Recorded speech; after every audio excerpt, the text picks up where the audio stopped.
আপনার পিছনে আসতে আপনারা জানেন যে সারা দেশে অপারেশন ডেভিড হান্ট কার্যক্রম পরিচালিত হচ্ছে যেহেতু বাহিনীর নেতৃত্বে তারই অংশ হিসেবে ইসলামপুর থানা বিশেষ অভিযান চালিয়ে গত রাত 1টা থেকে 2টার ভিতরে গঙ্গাপাড়া এলাকা হতে বেগম রোকেয়া বিশ্ববিদ্যালয়ের ছাত্রলীগের যুগ্ম সাধারণ সম্পাদক এবং রংপুর শাখার শেখ রাসেল ক্রীড়া পরিষদের সভাপতি এবং ইসলামপুর থানা আওয়ামী লীগের ইসলামপুর থানা ছাত্রলীগের এক নং সদস্যকে আমরা গ্রেপ্তার করি। তার বিরুদ্ধে ইসলামপুর থানায় সন্ত্রাস বিরোধী দমন আইনে মামলা তাকে গ্রেপ্তার করা হয়েছে। তাছাড়াও সে ইতিমধ্যে তার যে আমরা ফেসবুক সহ বিভিন্ন সোশ্যাল মিডিয়ায় বিভিন্ন সরকার বিরোধী কার্যক্রম তার কার্যক্রম প্রচারণা রয়েছে তা আমরা তার প্রমাণ পেয়েছি।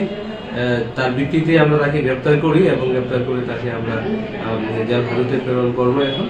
আর তার বিরুদ্ধে ইতিমধ্যে আমরা শুনেছি যে বেগম রোকেয়া বিশ্ববিদ্যালয়ে পড়াকালীন সময়ে ওখানে বৈষম্য বিরোধী ছাত্র আন্দোলনের সাথে বিভিন্ন সময় তার হাতাহাতি মারামারি পাল্টাপাল্টি ঘটনা ঘটেছে এবং ওখানকার বিশ্ববিদ্যালয়ের শিক্ষকদের সাথেও তার এরকম ঘটনা ঘটেছে, যার কারণে তাকে ওই ইউনিভার্সিটি থেকে বহিষ্কৃত করা হয়েছে 1 বছরের জন্য এবং তার বিরুদ্ধে ওখানে বিভিন্ন মামলা মোকদ্দমা রয়েছে শুনেছি, তবে এখনো আমরা ওইগুলো বিস্তারিত জানতে পারিনি। আমরা ইতিমধ্যে রংপুর জেলা পুলিশকে জানিয়েছি, তারা যদি কোন ব্যবস্থা নেয় তাহলে তারা সেই অনুযায়ী ব্যবস্থা নেবে।